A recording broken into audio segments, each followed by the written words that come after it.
Bom dia a todos. Terá início neste momento o webinário alusivo ao Outubro Rosa, época em que se somam ainda mais esforços por meio de campanhas de conscientização, visando alertar as mulheres e a sociedade sobre a importância da prevenção e do diagnóstico precoce do câncer de mama, e mais recentemente sobre o câncer de colo de útero.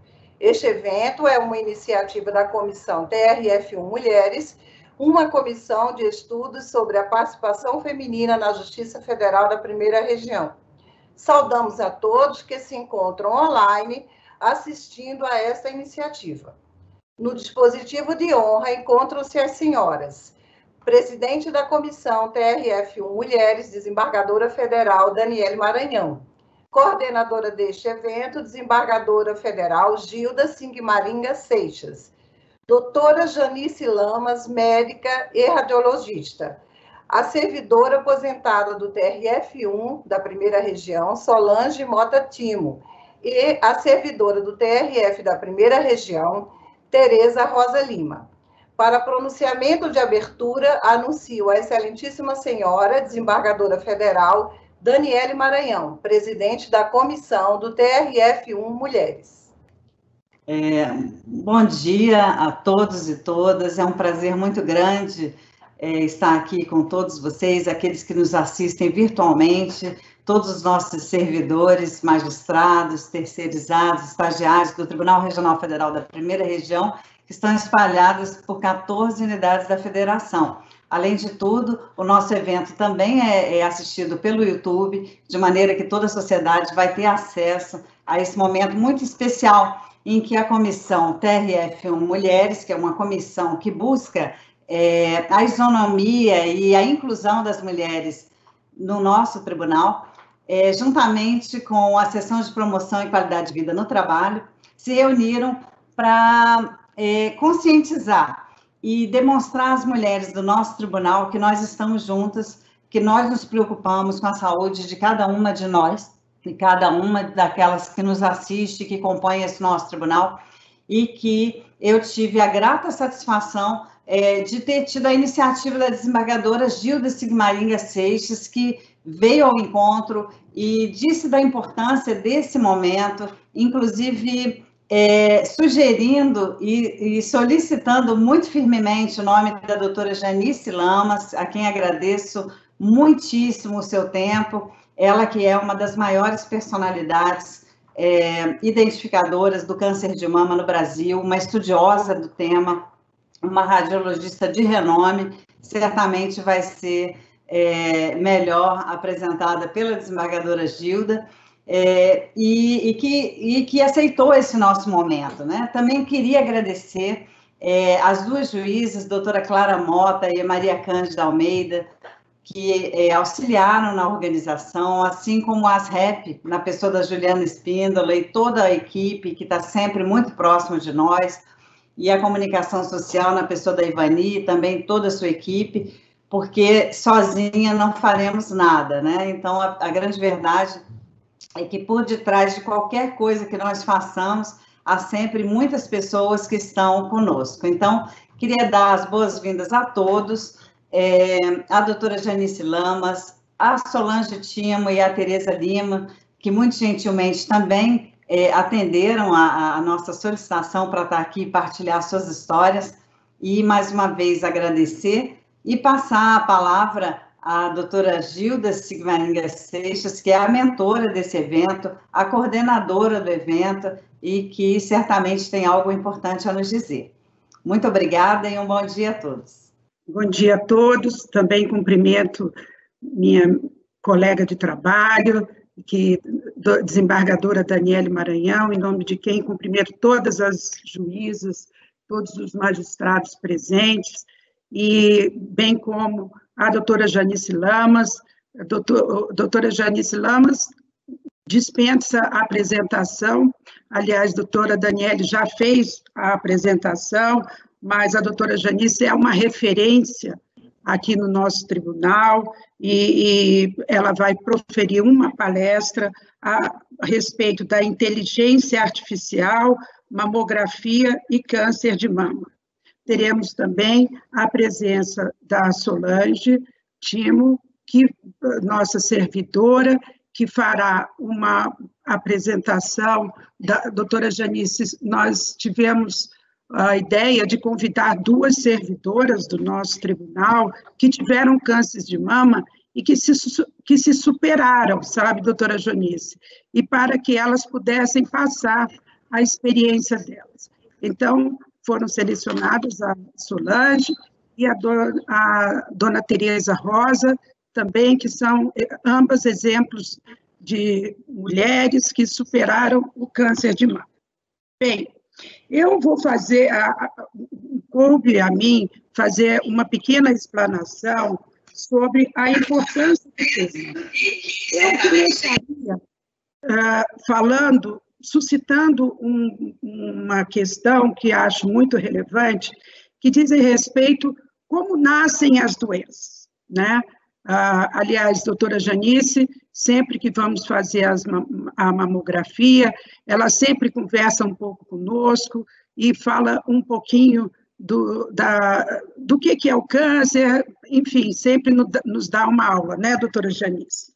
Mas não poderia deixar de agradecer também o apoio que recebemos do tribunal, da CEVID, ASCOM, ASREP, e de todas as magistradas também, a Clara, e que colaboraram nesse nosso evento. Eu gostaria de passar uma mensagem que todos começassem a pensar, e eu vou concluir a minha fala sobre isso, como nascem as doenças, tá?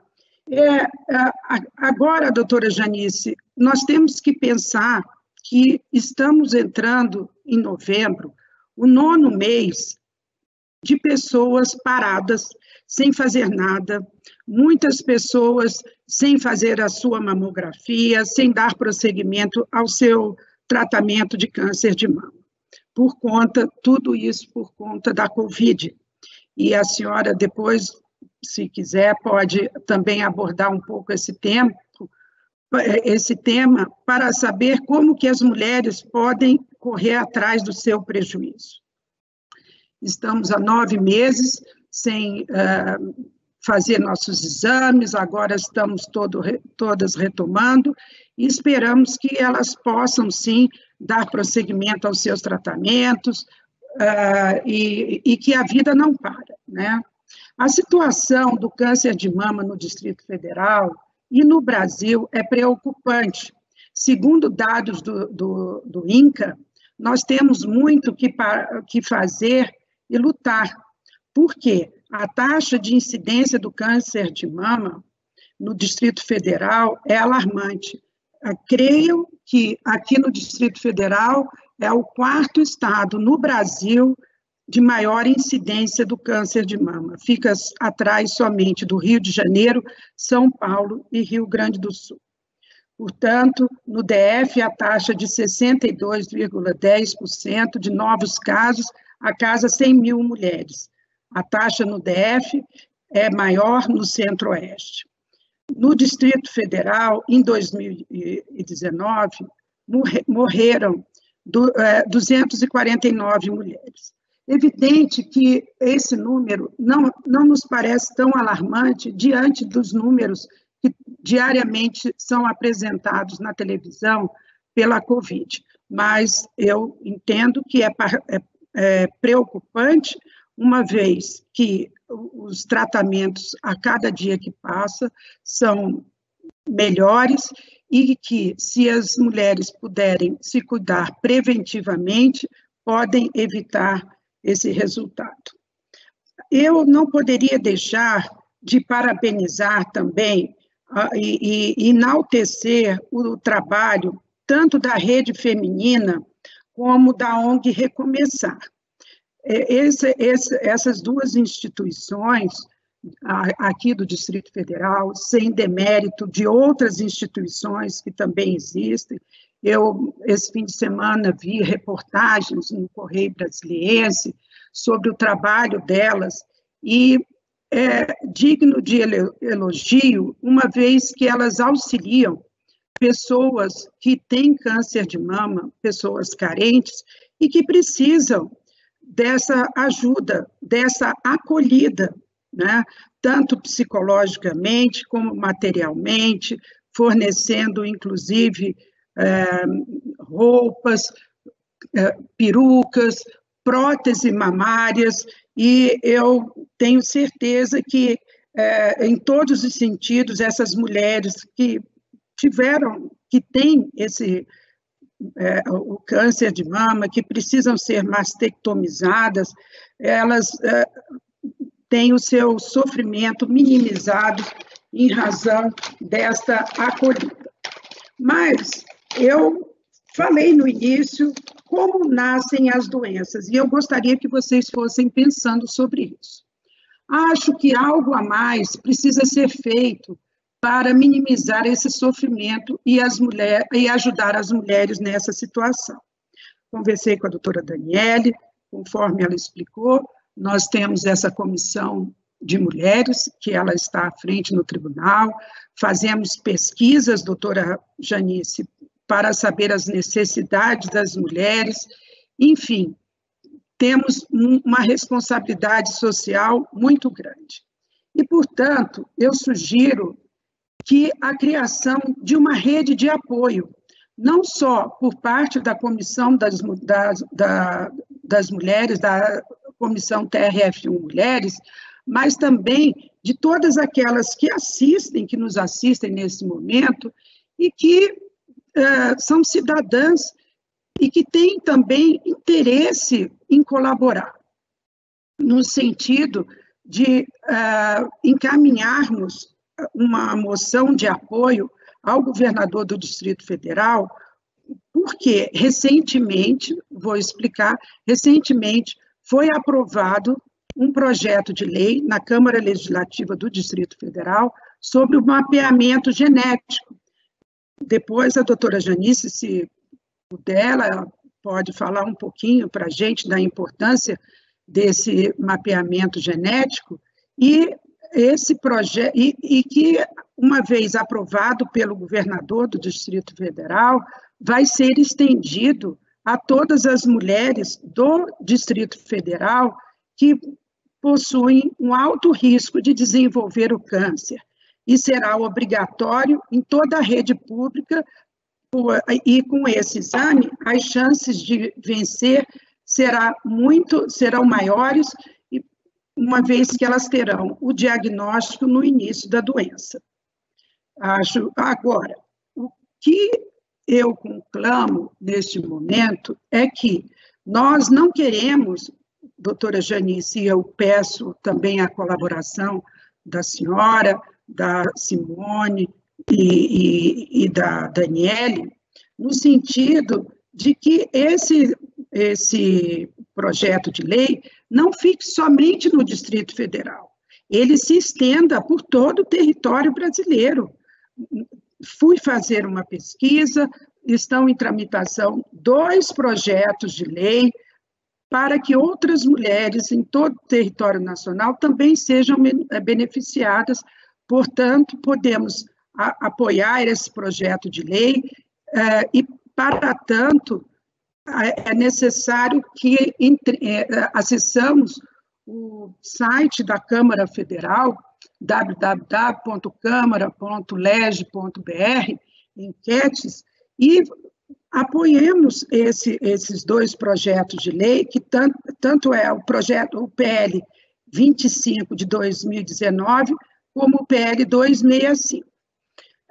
Só para descontrair um pouco, eu digo assim, as pessoas todo dia olham o Facebook, olham o Instagram, mas nunca se deram ao trabalho de entrar no site da Câmara Federal e olhar os projetos de lei que estão tramitando para fazermos uma enquete, um apoio a esses projetos. Nós temos que ter uma consciência e uma responsabilidade social de que políticas públicas nós também podemos participar delas. Outra questão muito relevante é a lei da mamografia, a lei 11.664, que determina, doutora Janice, a realização de mamografias em mulheres a partir dos 40 anos. Embora exista, senhores, uma portaria, a 1253, se não me engano, do Ministério de 2013, ela é mais antiga, que dizia que seria a partir dos 50, mas hoje, aqui no nosso tribunal, todas as funcionárias que têm mais de 40 anos, elas são obrigadas a fazer a mamografia. E eu gostaria, depois que a doutora Janice também explicasse, por quê? Fui conversar com algumas colegas que tiveram câncer de mama recente, elas disseram que só a mamografia não seria suficiente também fazer a ultrassonografia. Temos uma colega, magistrada juíza, recente, foi diagnosticada com câncer de mama, que ela fez a mamografia e nada acusou. Mas, como ela é muito diligente, fez a ultrassonografia e teve o resultado. Consequentemente, teve que fazer quimioterapia e hoje já está iniciando a radioterapia.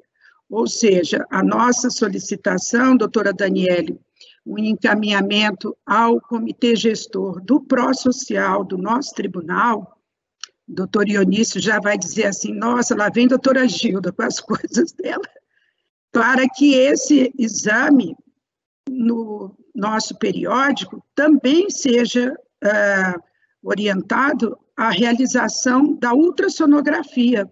Eu estou vendo a doutora Janice aí balançando a cabeça, é porque ela concordou com a minha consideração.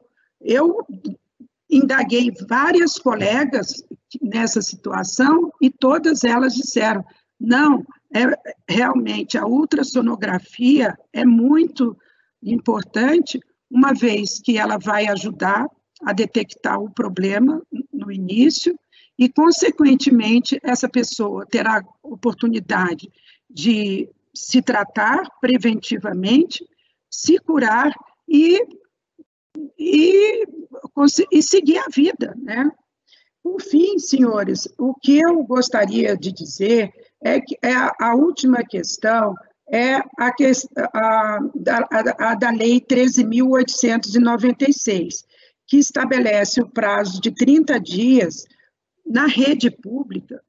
Evidente que nós aqui temos o nosso plano de saúde, que é o pró-social, muito excelente plano, que dá todo o suporte, temos uma equipe de qualidade de vida no tribunal, doutora Janice, que está sempre fazendo campanhas de conscientização, mas eu acho, doutora Daniele, que nós não podemos, a nossa comissão Mulheres, não pode apenas, o âmbito dela, ela tem que ultrapassar, conforme a pesquisa realizada pela doutora Cândida, juíza federal, ela não pode se ater somente ao âmbito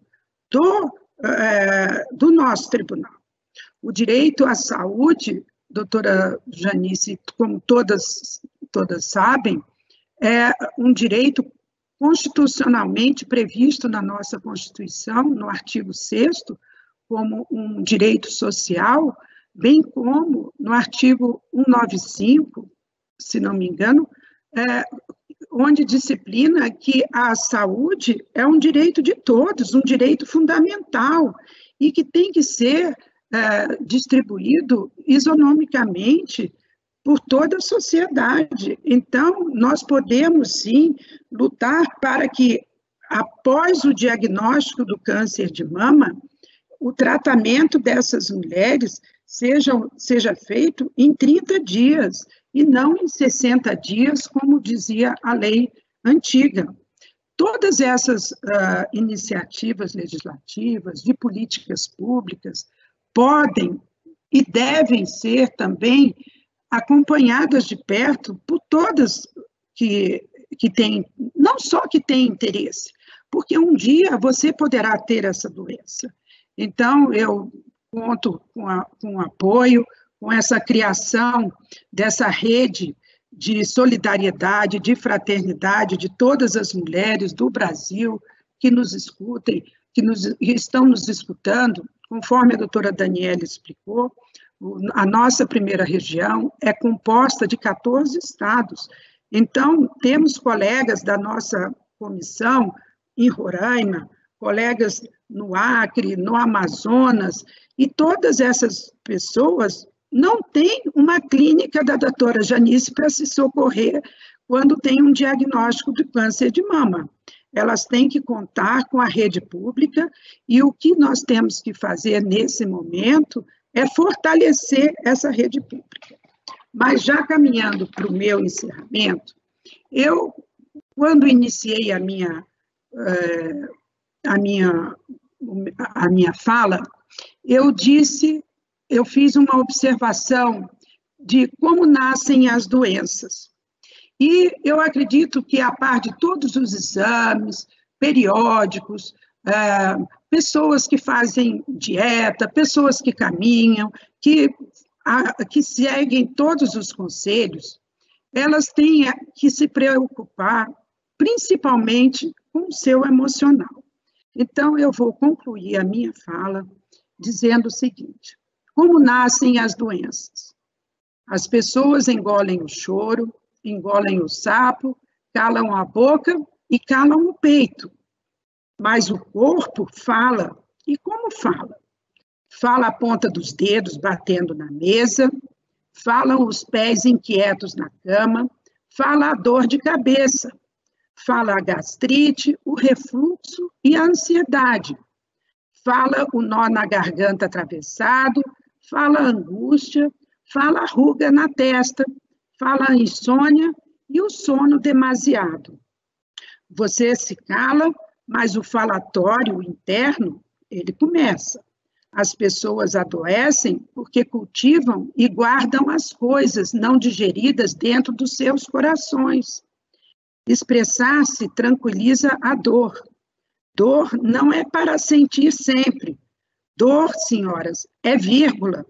Então, faz uma carta, faz um poema, escreve um livro, canta uma música, dança, pega as sapatilhas, sapateia, faz piada, faz um texto, faz um quadro, faz um encontro com amigas, uma roda de conversa, nem que seja virtual neste momento de pandemia. Faz uma corrida no parque, uma caminhada na rua, vai para o mercado, porque agora nós ou vamos para o mercado ou vamos para a farmácia. Faz uma corrida no parque, fala para o seu analista, fala para Deus e se pinta de artista. Conversa sozinho, papeia com seu cachorro, solta um grito para o céu, mas não se cale, pois se engolir tudo o que sente, no final você se afoga. Coração, senhores, não é gaveta, o corpo um dia vai falar. Autor desconhecido, mas recebi essa mensagem de uma querida amiga esses dias e guardei para transmitir a todos aqui presentes, porque achei muito interessante e acredito, sim, que é muito importante termos uma atitude proativa conosco mesmo. Muito obrigada a todos, e agora vamos ouvir o pronunciamento da doutora Janice, conforme a doutora Daniela já anunciou. A doutora Janice, ela dispensa apresentações, é uma médica radiologista.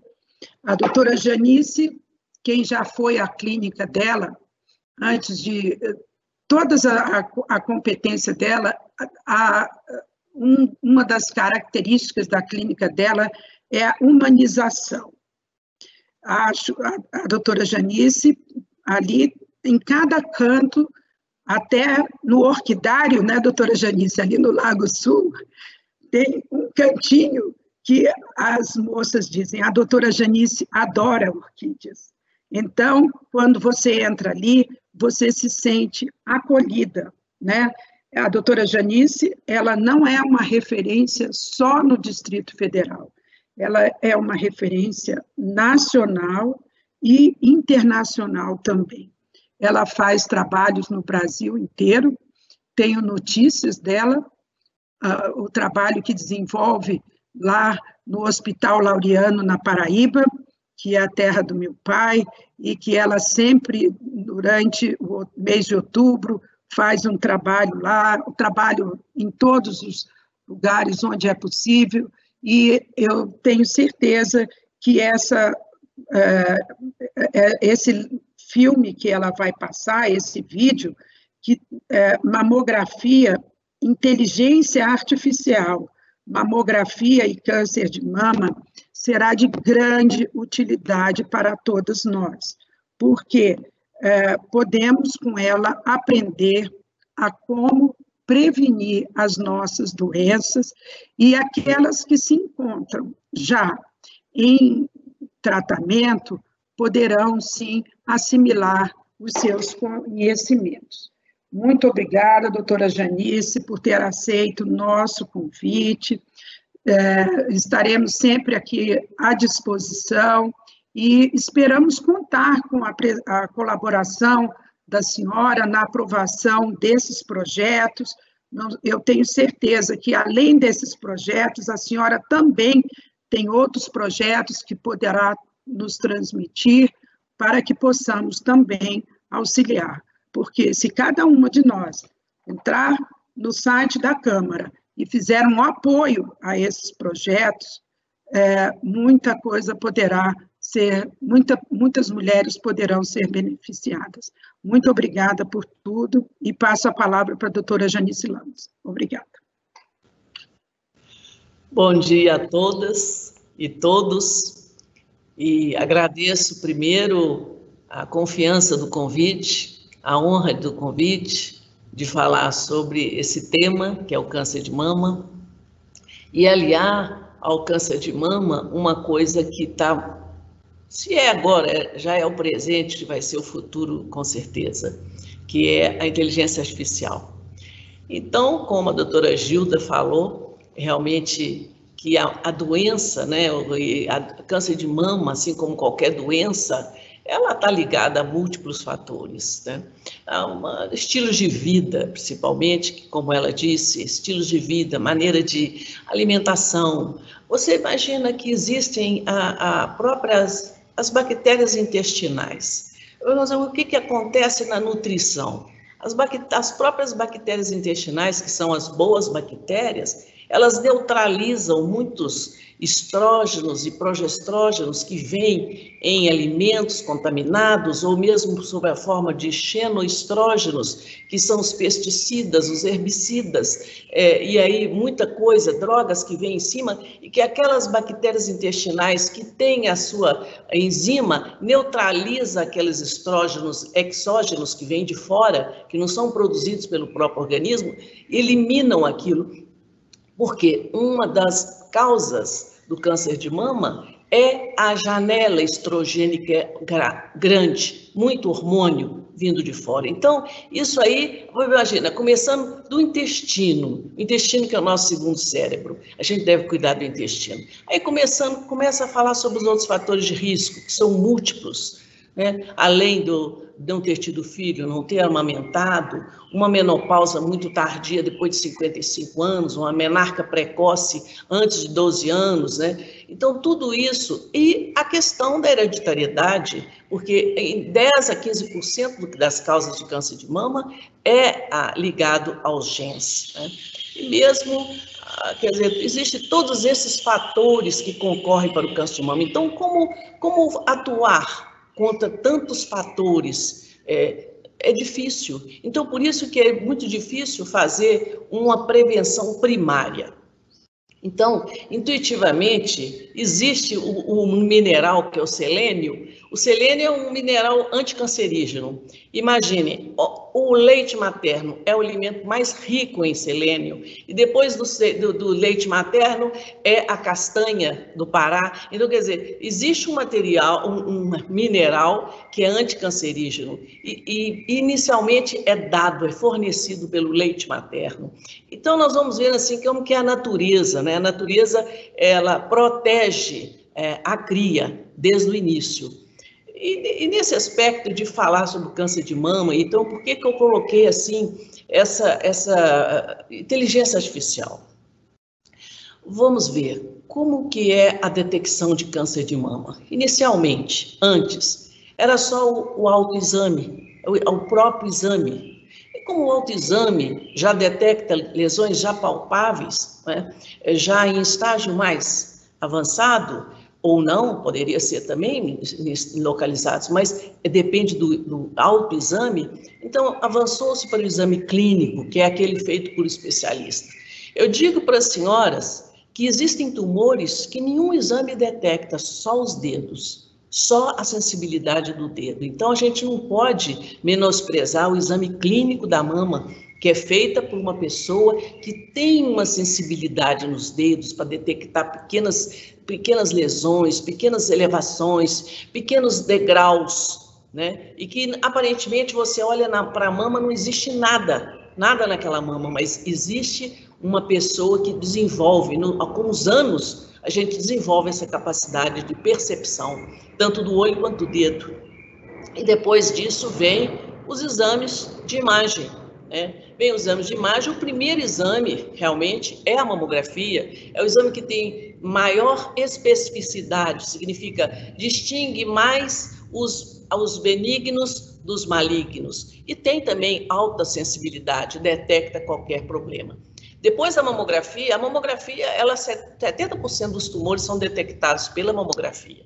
Por quê? 70% dos tumores são vistos por calcificações e que são vistas só pela mamografia, na maioria dos casos. Mas existem tumores que podem ficar obscurecidos numa mama densa, numa mama que é submetida por tratamento hormonal, numa mama geneticamente densa, porque a densidade em si é um fator de risco para câncer de mama. Então, a ultrassonografia vem aí, eu sou uma defensora da ultrassonografia, junto com a mamografia, principalmente hoje nas nossas mulheres que fazem uso de hormônio, que usam antidepressivos. Os antidepressivos hoje são usados assim de uma maneira, uma escala muito grande, e eles podem também elevar a densidade mamária. E ao elevar a densidade mamária, eles podem obscurecer uma lesão de baixa densidade. Então não vai ser visto na mamografia. Ultrassom, ele vai ver, porque quanto mais densa a mama, melhor é o ultrassom.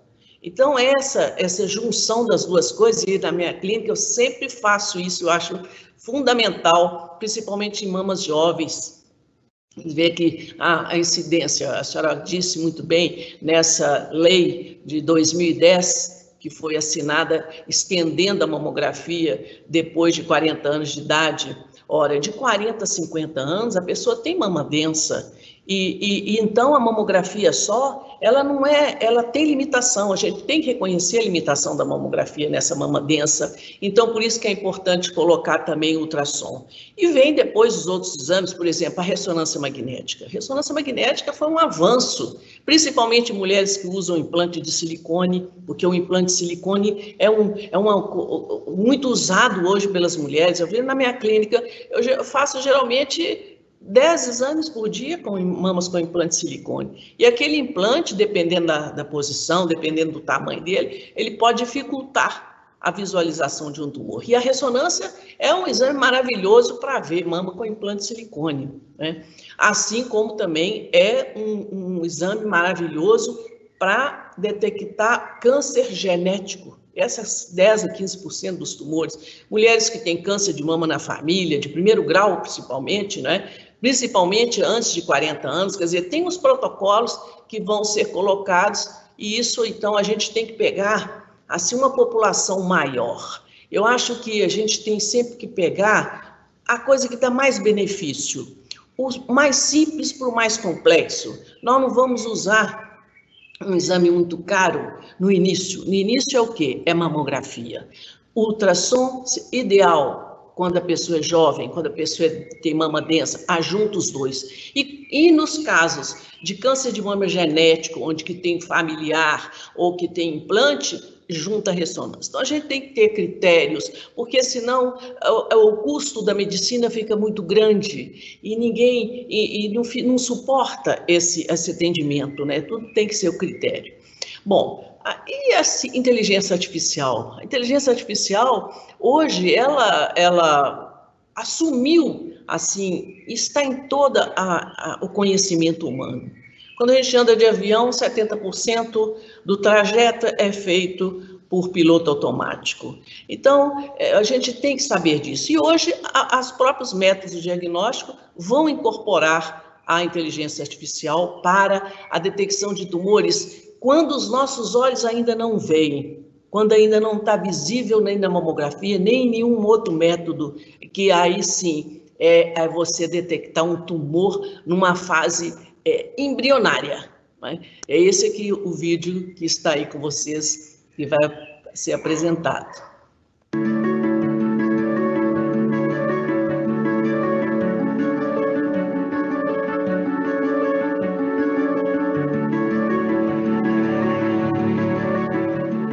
Salute veritas. É como saúdo a todas e todos neste Outubro Rosa, desejando saúde. A criação de uma inteligência artificial para que computadores possam modelar e compreender o mundo requer funções matemáticas complexas. Em 1943, pela primeira vez, surgiu o termo de redes neurais como mecanismos de raciocínio, modeladas à semelhança do nosso sistema nervoso central. A construção das redes neurais artificiais envolve determinado número de nós ou unidades interconectados por links à semelhança dos neurônios, que processam informações e transmitem entre as conexões para extrair significados. Em 1956, nos Estados Unidos, foi batizado o campo da pesquisa científica o nome de inteligência artificial. A inteligência artificial resulta da combinação de grandes quantidades de dados com processamento rápido e interativo e algoritmos inteligentes. Estes algoritmos aprendem automaticamente com padrões ou informações dos dados, suas estruturas e regularidades. Um algoritmo pode ensinar a si mesmo a jogar xadrez. Algoritmos podem aprender a partir de dados e gerar decisões e previsões com acurácia, como em carros automatizados. O mecanismo de raciocínio humano, ele dispõe de maneiras de interpretar conceitos vagos, imprecisos, como, por exemplo, quão rápido um carro circula, devagar, alta velocidade, quanto um nódulo é palpável, é duro, é móvel, é elástico, são conceitos subjetivos que o nosso raciocínio está apto para fazer. Equipamentos do lar adquiriram funcionalidades de inteligência artificial, como neste robô aspirador de pó, cujo mapa da casa ele reconhece e se orienta pelos efeitos de sombra dos objetos ou móveis. Na área médica, técnicas de inteligência artificial que permitem classificar imagens e reconhecer objetos podem agora ser usadas para encontrar cânceres com muita precisão e que se apresentam como calcificações nos exames de mamografia. A área de diagnóstico por imagem tem sido influenciada por novas tecnologias constantemente, o que muda a forma do radiologista trabalhar. Por exemplo, os RIS, PACS, mamografia digital, onde os laudos são formados de forma diferente do que era antes manualmente. São armazenados em grandes armazenadores de imagem e de laudos, que facilita o trabalho do especialista. Esta grande quantidade de dados na área médica, imagens e laudos, constituem Big Data da área médica, que servem para treinar os algoritmos. Quanto mais os algoritmos são treinados, mais eficazes eles se tornam. As respostas estão nos dados. A inteligência artificial está ali apenas para extrair esta verdade. Neste mês do Outubro Rosa, instalamos um novo equipamento com funcionalidade de inteligência artificial para avaliação automática e precisa da densidade mamária. Por meio de funções matemáticas complexas, o aparelho avalia a área e o volume mamário em relação à quantidade de tecido glandular e gordura, com muito mais precisão do que o conceito subjetivo visual que temos sobre essa densidade mamária, porque os algoritmos conseguem avaliar estruturas muito pequenas, como os pixels. Neste equipamento de mamografia, o detector de imagem é formado por pixels de 70 micra. Uma micra corresponde à milésima parte do milímetro. Então, os algoritmos são treinados para avaliar dimensões de milésima parte de milímetro. As mamas podem ser classificadas em 4 tipos, segundo a sua densidade.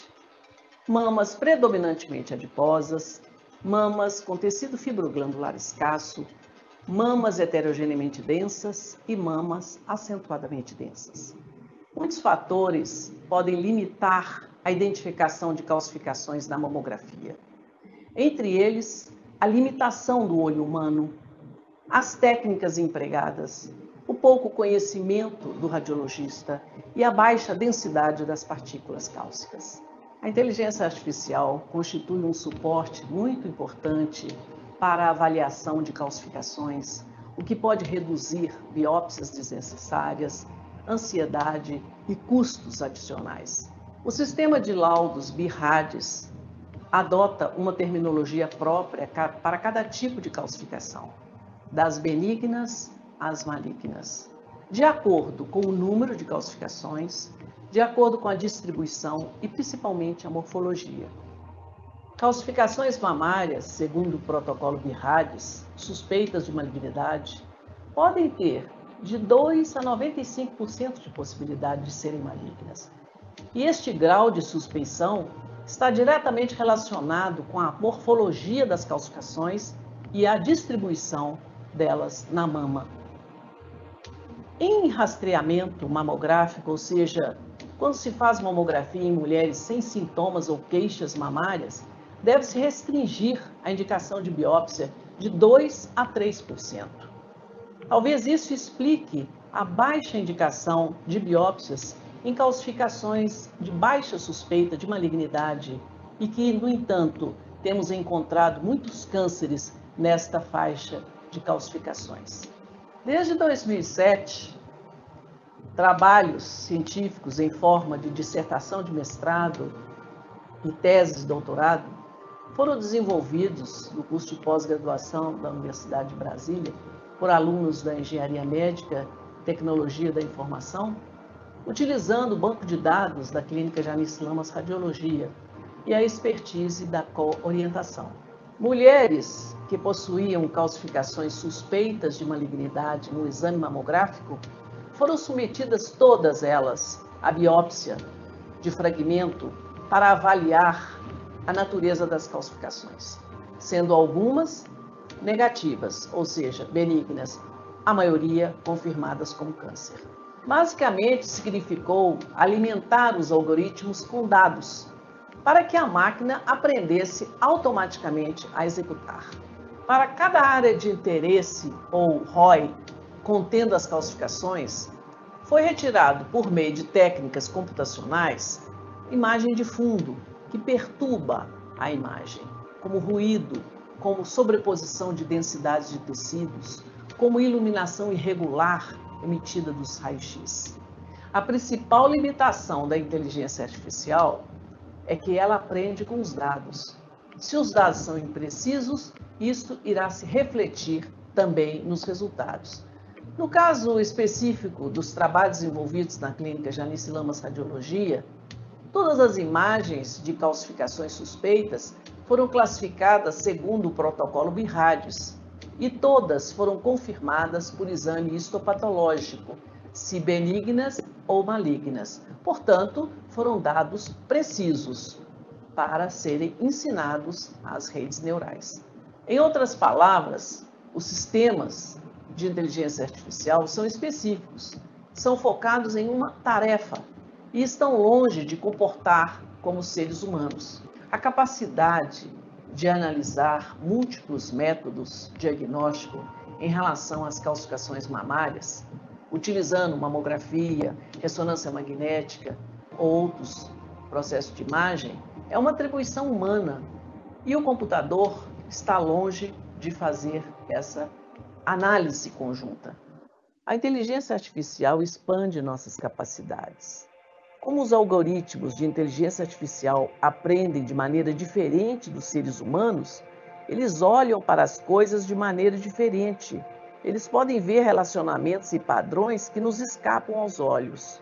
A parceria entre inteligência artificial e humanidade oferece muitas oportunidades.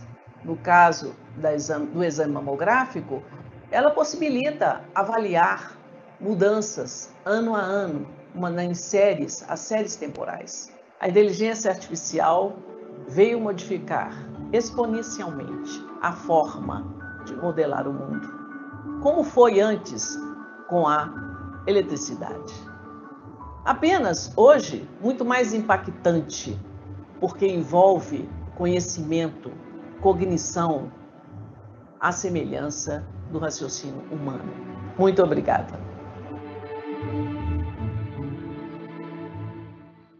Bom, então, esse vídeo deu, assim, uma visão rápida da importância de hoje e acho que no futuro muito próximo estamos incorporando a inteligência artificial para detectar tumores ainda não visíveis aos olhos humanos.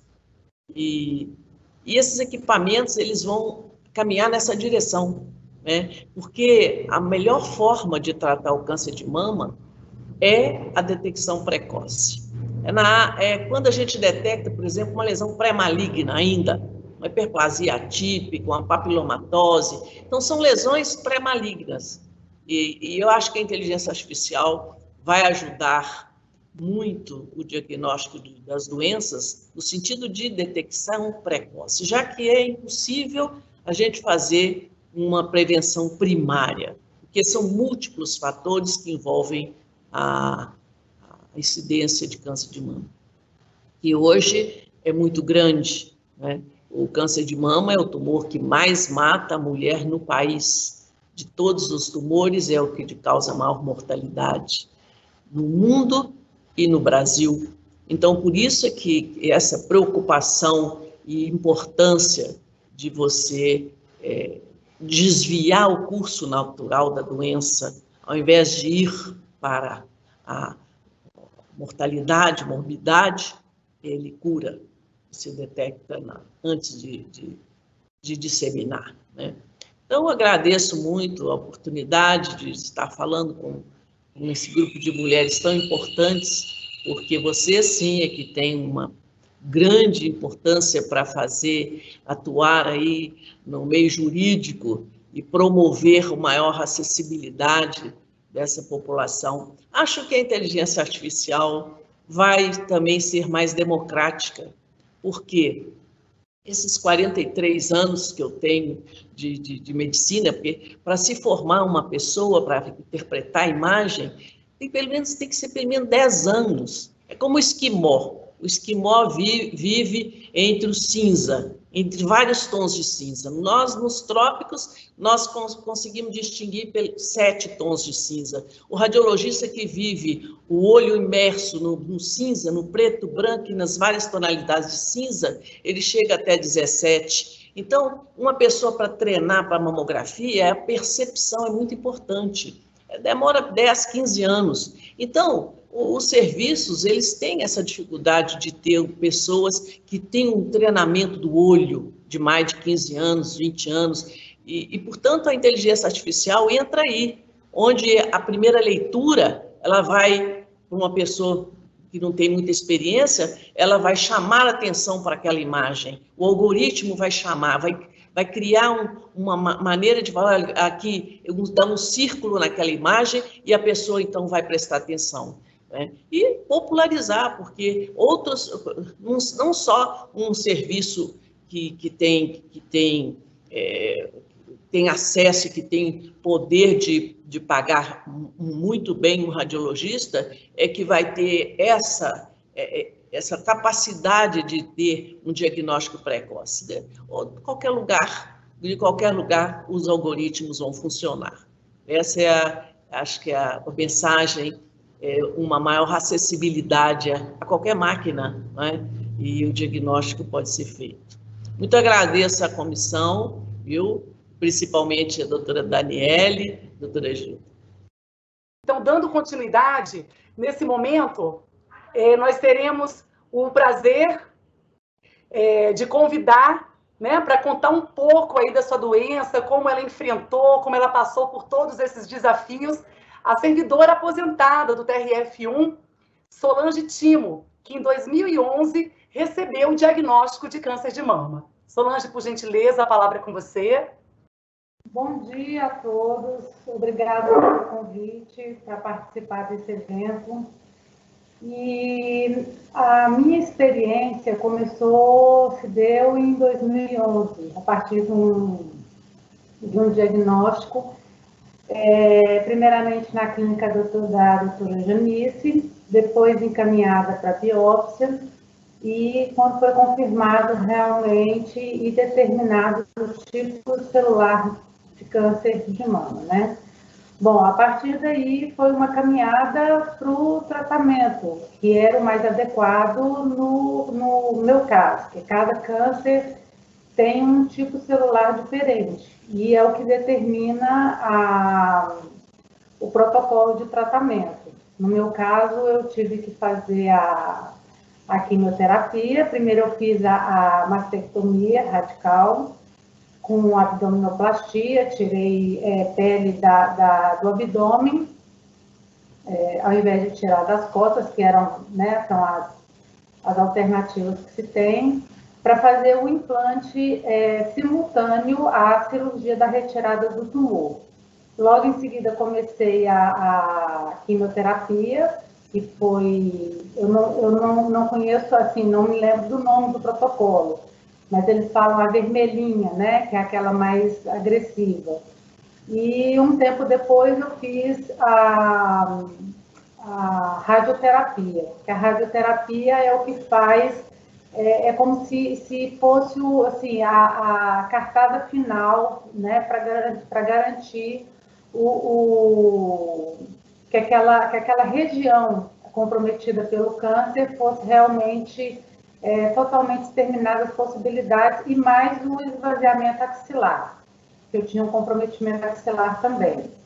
Mas pelo vídeo que eu assisti da doutora Janice, eu já pude observar que houve mudanças importantes no tratamento, no diagnóstico, e isso é muito importante porque reflete na diminuição do sofrimento de quem tem esse problema, porque o sofrimento para quem passa por esse tratamento, que quando ele quando ele já houve um certo comprometimento, que ele já tem uma certa extensão, ele é muito mais doloroso e mais comprometedor ao longo da vida da pessoa do que quando você consegue diagnosticar em estágio mais inicial. Então, eu acredito que todos esses recursos disponíveis hoje, associado à análise genética, né, que eu acho também que deve ser uma coisa bem mais, assim, que deve ser bem importante, porque você conseguir diagnosticar uma possibilidade ou um início não visível, nem pelos olhos humanos, nem pela inteligência artificial, que para mim é uma coisa fantástica, né? Todo esse essa exposição aí do que está sendo usado, né? Seria mais, assim, mais confortável, porque quanto menos invasivo é o tratamento, mais rápido a pessoa se recupera, menos danos ela tem na vida pessoal e social. Então, isso aí diminui várias, assim, as consequências são menos devastadoras, né? Então, não é fácil, é uma situação muito difícil, porque o diagnóstico de câncer por si só, ele já é muito impactante, né? Porque a impressão, o que a pessoa que recebe um diagnóstico desse, que ela tem, é de que a vida dela está chegando ao fim. Mas, ao mesmo tempo, quando ele já está no estágio mais avançado, quem está começando a passar pelo processo não tem ideia do que vai encontrar pela frente, né? Então, o apoio familiar é muito importante, o apoio dos amigos, do ambiente de trabalho em que a pessoa esteja, uma compreensão, né, de uma forma geral da condição que aquela pessoa está enfrentando.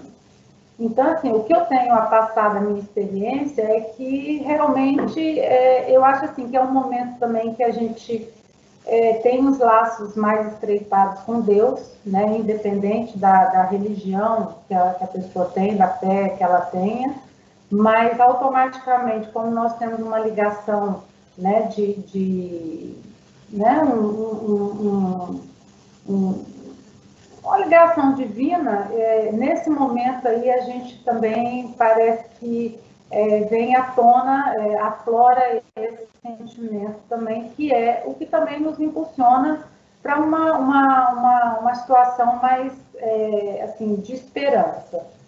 E os profissionais que atuam nessa área da medicina, né, de pessoas que têm câncer, eles são pessoas geralmente muito bem preparadas, são pessoas que têm um carisma, um carinho com as pessoas muito grande, porque com tanta coisa que acontece no dia a dia deles e situações, é impossível não se envolver emocionalmente, né? Eles com o doente e o doente com eles. Que muitas vezes, como na minha caminhada, eu ouvi pessoas dizendo que iam para casa depois de uma quimioterapia e não tinha ninguém em casa para poder dar o apoio. Eram pessoas que moravam sozinhas. Então, quer dizer, para mim, que tive muito apoio familiar e de amigos, eu ficava até tentando imaginar, me colocando no lugar dessas pessoas, para tentar imaginar como seria essa situação, porque é uma fragilidade extrema que só quem já passou pelo problema ou teve alguém próximo é que pode ter uma ligeira noção do que realmente acontece.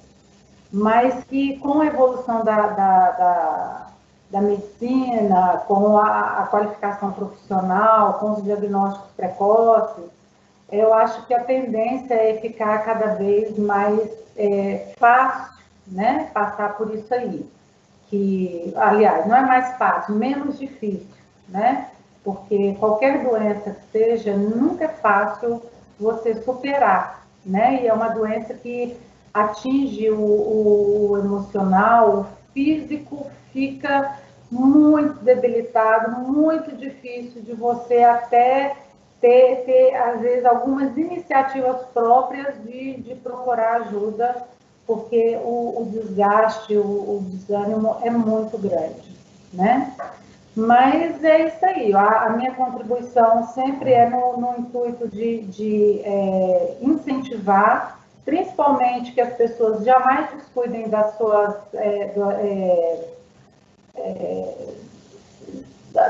dos exames, né, precoces, que tenham o rigor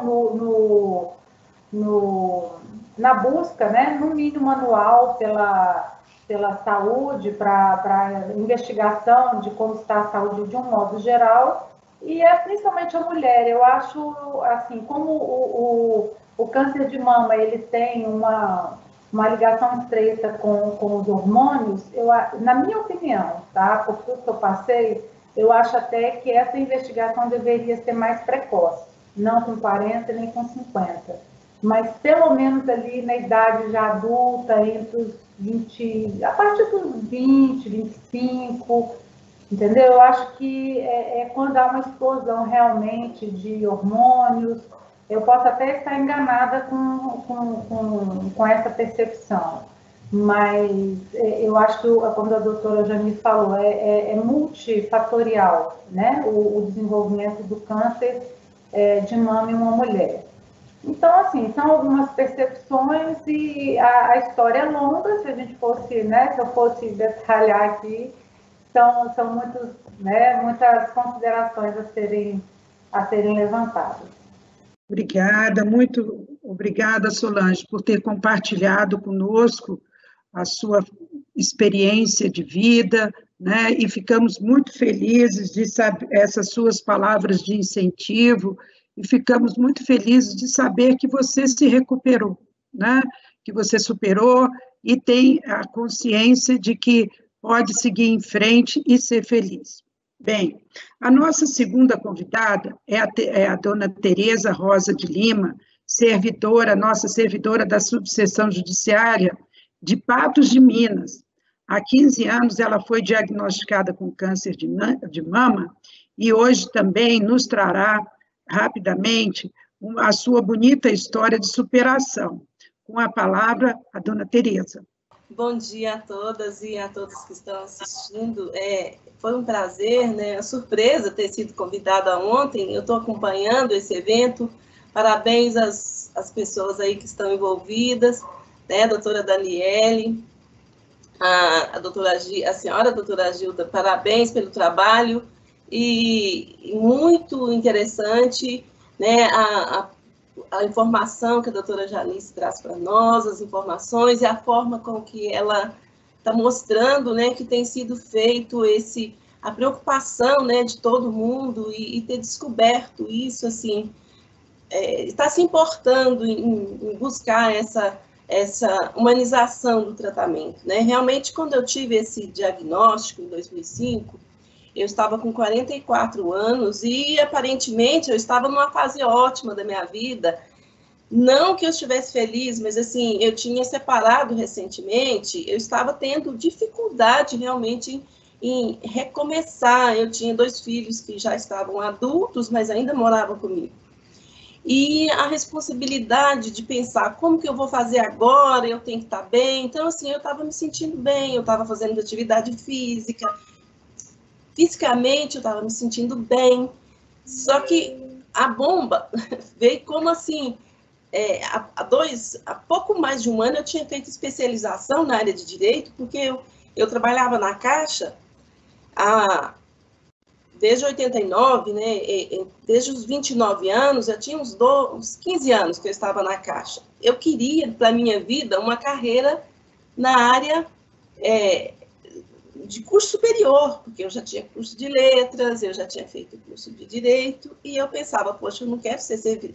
Eu tinha um trabalho razoável, que era na Caixa Econômica, eu tinha um bom plano de saúde, eu tinha condições, não que fosse tranquilo, mas era muito contado, e um nível estressante de trabalho. Então, a minha expectativa era de continuar estudando, buscar uma carreira, né? Quando eu estava terminando a especialização, ia fazer o concurso, buscando concurso na área superior, veio essa bomba, né, do diagnóstico. Então, foi como a colega Solange, né, falou, a gente perde o chão, né? Então, aquele impulso de vida que eu tinha começado, ele foi a zero. Então, a importância de a gente realmente ter a espiritualidade, a fé, a força de vontade, e pensar o seguinte, né, como a Solange falou, eu tive realmente o apoio da minha família, graças a Deus. Minha mãe, uma mulher até analfabeta, mas ela é guerreira, mãe de 7 filhos, acompanha os problemas dos filhos todos, e quando ela viu, que ela me viu começar a chorar, falou, você não vai chorar. Você não vai chorar, porque isso não vai ser nada. Então, assim, eu tinha vergonha de deixar ela me ver chorando, né? Então, assim, eu busquei tratamento, aqui na minha cidade não tinha na época, né? Há 15 anos atrás eu tive que ir para Belo Horizonte, eu ia todo mês fazer as químio, né? Claro que no início eu tive que fazer 2 cirurgias, graças a Deus eu não tive que fazer eu fiz só o quadrante, não teve que fazer a total, mas eu tive que fazer esvaziamento, tive que submeter a quimioterapia, e isso eu ia de ônibus, todo mês, para Belo Horizonte, 400 quilômetros, né? Então eu enfrentava isso, mas aí o sonho da carreira estava longe, eu tinha esquecido dele, estava morto, né? E esse sonho de organizar minha vida e fazer tudo de novo, realmente deu aquela chuveirada, né? E aí, mas eu comentava com as meninas ontem, uma coisa muito importante que me chamou a atenção, quando eu estava no consultório médico, que estava programando já a cirurgia, graças a Deus, essas pessoas são maravilhosas, né? Que trabalham nessa área. Mas antes de eu entrar no consultório médico, que ele já tinha me falado que a gente ia superar, ele tinha me dado muita força, muita coragem, uma senhorinha muito simplesinha me viu sentada assim, meio encolhida na poltrona, na sala de espera, e falou: minha filha, levanta a cabeça, seu nariz tem que ficar para frente. Nunca abaixa o queixo. Seu queixo tem que ficar para cima. E essa é a postura nossa na vida, né? Para tudo. Então, eu sacudi e pensei, bom, eu vou enfrentar. Isso foi, graças a Deus, eu submeti a cirurgia, foi bem sucedida. O tratamento eu sempre eu tinha, né, o apoio da minha mãe, tinha uma pessoa que trabalhava comigo. Então, era aquele suco verde, era tudo. Eu falo, meu tratamento foi assim. Eu fiz tratamento com terapia orgânica, de tudo quanto era suco verde que me deram. Fiz o tratamento protocolo indicado, né? Ao final também me submeti à radioterapia. Enfim, no final das contas, me falaram, poxa, você pode aposentar, porque as mulher que tem câncer aposenta. Eu pensei, poxa, eu estava com 45 anos quando eu terminei o tratamento, né? Não, mas 45 anos eu ainda quero trabalhar, e eu me sentia bem. Então, assim, quando eu fazia cada químio, a colega Solange falou que é difícil, é difícil. Mas aquilo eu sentia que isso aqui vai passar. 2 dias, 3 dias, eu ficava mal, não queria ver ninguém. Mas passaram aqueles 3 dias, eu não ficava com aquela carinha amarela que todo mundo fica, né? E importante, realmente essa vontade que a gente tem de ficar bem. Não é que eu não queria que as pessoas me vissem doente. Eu não queria me ver doente, né? Dentro de casa, eu colocava minha peruquinha, passava meu batonzinho, fazia minhas caminhadas de peruca, mas ainda era numa época que estava fazendo tri, graças a Deus, que aí esquentava a cabecinha. Gente, careca deve passar trabalho, porque a cabecinha careca no frio é terrível. Enfim, terminando esse período, e como me falaram que eu não ia aposentar, eu pensei, bom, já que eu não morri, eu não vou morrer, graças a Deus eu estou firme, eu vou conseguir. Aí eu comecei a pegar firme. Então, eu trabalhava o dia inteiro, né? Na Caixa. E no final, à noite, no final de semana, eu ia fazer o cursinho. E depois de 5 anos, eu consegui uma boa classificação e passei para o tribunal. Só que foi para o TRT, 18ª região em Goiás. Lá vou eu, fugi da minha cidade, quase que eu não assumi, em razão do medo, né? De morar sozinha, de como que seria isso, mas meus filhos mesmo me opcionaram, eu tinha acabado de ser vó, e eu estava bem entusiasmada. Pensei, não vou mexer com isso mais não, eu já estou velha, não quero isso mais. Eu acho que eu vou aposentar aqui mesmo. Mas o pessoal falou, não, vai, até o último dia eu tinha medo de pedir demissão, né? Pensei, poxa, e se eu não aguentar ficar longe, pensava também na saúde, né? Mas eu já sabia que eu tinha que seguir minha alimentação, minhas atividades físicas, enfim. Com o apoio de todo mundo e também um ambiente acolhedor, eu tomei posse aos 52 anos. Então, eu só consegui ser nomeada, né, no tribunal, no cargo de analista, após 52 anos, quando eu já faltava 3 anos para eu aposentar na Caixa. Enfim, aí, depois que eu assumi lá, graças a Deus eu não deixo, eu acho que é importante as pessoas terem essa postura na vida. Você tem que, né, conviver com a situação, mas ao mesmo tempo, você não pode falar, poxa, eu sou doente, né? Eu não vou conseguir. Todas as vezes que eu pensava que eu não ia conseguir, eu lembrava da senhorinha que pedia para eu levantar a cabeça, né? E passar o nariz para frente, para cima. Enfim, é isso. Terminou os 5 anos que eu fiquei lá em Goiás, no TRT. Graças a Deus me apareceu uma oportunidade, minha família já estava crescendo, eu já tinha 3 netos, e eu ia e vinha 260 quilômetros quase todo fim de semana. Pensei, poxa, vou só esperar esse prazo de aposentar lá no tribunal e vou sair, né? Aposentar. Só que eu ainda penso que quando apareceu a oportunidade de eu ter retribuição, aí eu vi o TRF. Lá vou eu pensar, meu Deus, TRF, eu tenho que estudar, eu não tenho idade mais para estudar. Mas, enfim, eu fui muito bem acolhida, né? Eu acho muito importante o ambiente de trabalho, a gente ter, assim, apoio das pessoas.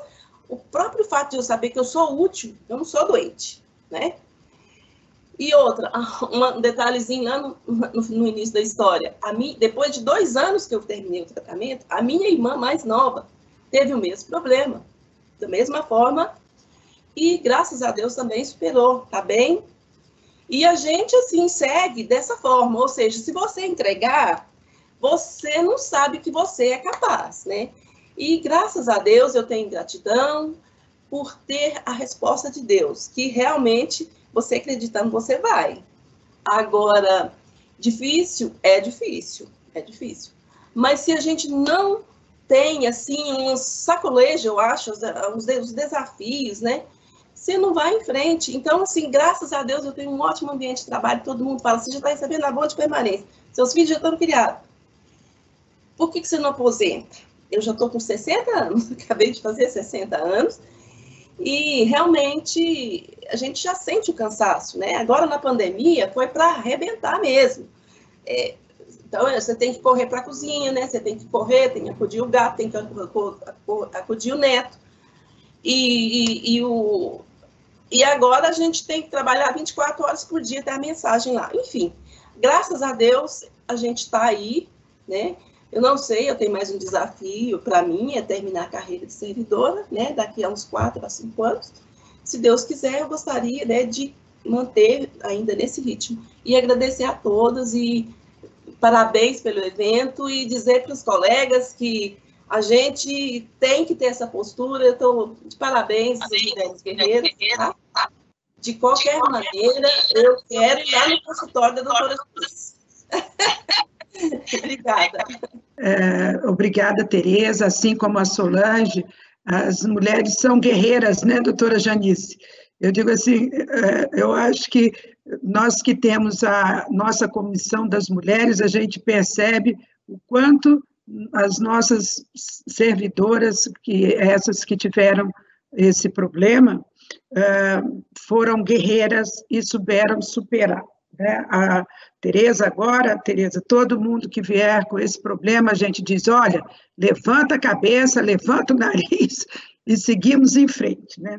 Doutora Janice, veja bem, nós temos milhares de perguntas, essas milhares de perguntas, assim, algumas perguntas serão endereçadas ao nosso tribunal, mas teve uma pergunta que foi muito recorrente e que eu acho que ela é de interesse geral. Há exame a ser feito que possa trazer mais segurança para se fazer reposição hormonal, e em que casos ela não é indicada por potencializar a incidência de câncer de mama?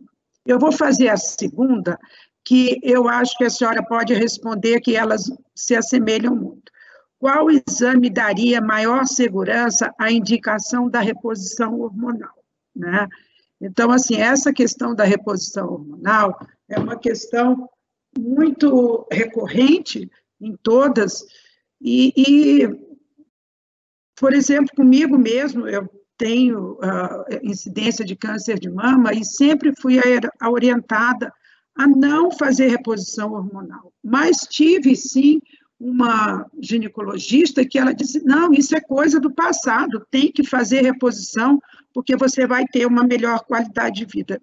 Eu, particularmente, até por orientação da senhora, não fiz, mas eu gostaria de saber, atualmente, com o avanço da tecnologia, qual a sua opinião?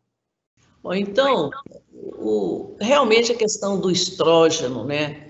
Essa janela, a gente fala, janela estrogênica, muito alta, muito aberta, ou seja, o que é uma janela estrogênica? Quando a pessoa menstrua muito cedo e tem uma última menstruação muito tarde, então essa janela, esse tempo de exposição de hormônios que o próprio ovário produz, e esse hormônio, ele ativa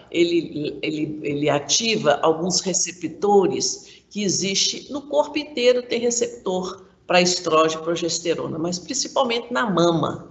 Então, quando a mama é muito densa, principalmente, ela tem muitos receptores hormonais. E esses receptores hormonais, eles vão desencadear essa ação do hormônio com o receptor, desencadear reações celulares, né, de aumento da densidade e de alterações celulares. Bom,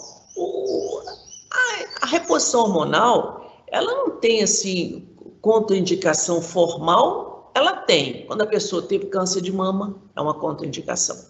Quando a pessoa teve lesões pré-malignas, por exemplo, hiperplasia típica, papilomatose, então, se ela já tem lesões potencialmente que podem desenvolver para um carcinoma ductal in situ ou invasivo, também faz parte das restrições.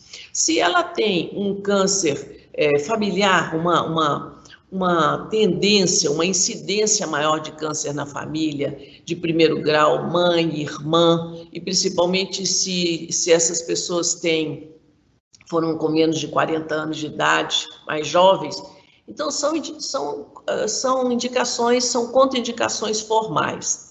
Se a mama, por exemplo, é uma mama extremamente densa, muito glandular, qual é o efeito desse hormônio? Ele vai aumentar mais ainda essa densidade e pode obscurecer um nódulo em desenvolvimento. Então, ele pode retardar o diagnóstico do câncer de mama. Não que existe uma relação causal, que ele vai causar, mas ele obscurece. Então, por isso que é importante juntar as duas coisas, quando a mama é muito densa, juntar a mamografia e a ecografia mamária, sempre no estudo, fazer o segmento, um acompanhamento anual com mamografia e ultrassom, porque aí seria a possibilidade de detectar pequenas mudanças que possam estar obscurecidas. Há uns 7 ou 8 anos atrás, eu apresentei uma pesquisa em Madrid, no Congresso Mundial da Menopausa, sobre uma pesquisa que eu desenvolvo há muitos anos, sobre câncer de mama e a relação com o uso de hormônio. Já foram publicados artigos a respeito disso. Então, nessa minha pesquisa, onde eu acompanhei mais de 14 mil mulheres, né, que usavam hormônio e outras que não usavam a mesma coisa por pelo menos 10 anos, para avaliar as mudanças e quais as diferenças nos dois grupos, do grupo que usava hormônio e do grupo que não usava hormônio. Então, praticamente, eu falo para vocês, a taxa de detecção de câncer de mama nos grupos que usavam e no grupo que não usavam foi muito semelhante. Agora, no grupo que usou o hormônio, o estadiamento do tumor ele foi maior, ele não foi tão tumores tão pequenininhos, tão mínimos, porque eles tinham o estímulo do crescimento hormonal, além de obscurecer o exame. Normalmente ele retarda o diagnóstico porque está escondido por a densidade. Então foram duas coisas importantes, que embora a taxa fosse muito semelhante nas que usavam, comparando com as que não usavam, eu encontrei tumores maiores nas que usavam hormônio. Então, é a questão da vigilância, né? Se a pessoa, por exemplo, eu usei hormônio, durante 8 anos. A melhor fase de usar o hormônio é exatamente na perimenopausa, é quando está começando aquele climatério. Então, você tem um benefício muito grande, pode ter um benefício. Agora, à medida que o hormônio vai ficando muito tempo, o efeito é somatório. Não é?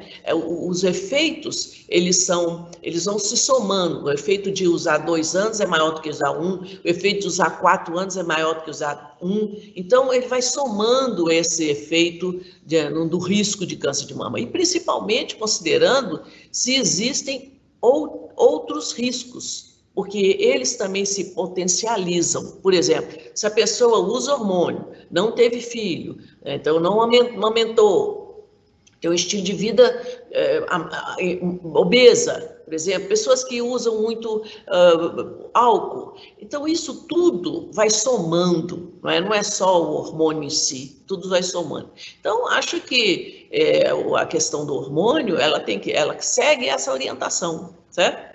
Obrigada, doutora Janice, muito obrigada. A resposta à pergunta feita foi uma aula, não foi nenhuma resposta. E, assim, ouvir a senhora é sempre muito bom, porque acho que nós devemos, sim, procurar informações, né? Parabéns, eu tive um problema com o meu computador, não pude fazer o agradecimento, mas, assim, muitíssimo obrigada, já caminhando agora para o final, muitíssimo obrigada, parabenizar mais uma vez a senhora pela importância do trabalho que a senhora realiza, de conscientização, né, de esclarecimento a todos, e de não se importar em compartilhar os seus conhecimentos, difundir, né, sempre procurando fazer com que essas pessoas que têm câncer de mama sejam acolhidas e saibam, como a Solange e a Tereza, se tornarem guerreiras para sair dessa satisfatoriamente. Muito obrigada. Eu passo a palavra à doutora Daniele para os agradecimentos finais. Agradeço imensamente, não conhecia pessoalmente nem a Solange, nem a Tereza, mas elas nos brindaram também com uma excelente fala. E, doutora Janice, muito obrigada, viu? Nós recebemos aqui várias mensagens de agradecimento dessas suas explicações e tenho certeza que viveremos muito melhor com elas. Daniele, você tem a palavra para um agradecimento final? Bem, sem dúvida alguma, queria fazer também o meu agradecimento muito especial à doutora Janice por estar aqui conosco, compartilhando essa sabedoria toda. Eu e a desembargadora Gilda, que também somos suas pacientes, é muito importante sabermos, né, que a doutora Janice é a médica de quase todo o tribunal. E queria também dizer, Gilda, em especial você, que teve toda a iniciativa desse momento, que também fez referência e insistiu muito na presença da doutora Janice, que nós estamos sendo ouvidas pelo YouTube por muitas e muitas mulheres, eu tenho certeza que por homens também. E a lição que nós saímos daqui nesse momento são as palavras da doutora Janice, que nós temos que estar cada dia atentos e devemos trabalhar preventivamente. E daquilo que nós percebemos, daquilo que foi dito das nossas colegas que deram seus depoimentos, né, e dividiram as suas experiências conosco, é que nós temos homens e Deus, né? Nós estamos ao lado de duas grandes entidades que são aquelas que podem fazer com que a gente atalhe essa dificuldade, ou que a gente vivencie da melhor forma possível essa dor que muitas mulheres passam. Então, é com muita emoção, então, que eu encerro esse momento em que nós compartilhamos conhecimentos e experiências pessoais, e a nossa comissão se sente extremamente importante por ter e divulgar toda essa experiência que foi feita aqui. E, por fim, um último agradecimento à doutora Janice, que pôde estar conosco a desembargadora Gilda, que teve essa brilhante ideia, e a todos aqueles que estão conosco, aprendendo, dividindo e se cuidando. Bem, pessoal, nós estamos em novembro, mas o nosso trabalho aqui é Outubro Rosa. Então, prevenção ao câncer de mama é aquilo que a gente pede a todas que nos assistem. É um carinho muito grande, um beijo muito especial e até breve. Informamos que as perguntas, sugestões e comentários poderão ser enviados ao e-mail da comissão TRF Mulheres, que é exatamente trfmulheres@trf.jus.br, que serão oportunamente respondidos. Um bom dia para todos e muito obrigada pela sua atenção e uma ótima semana.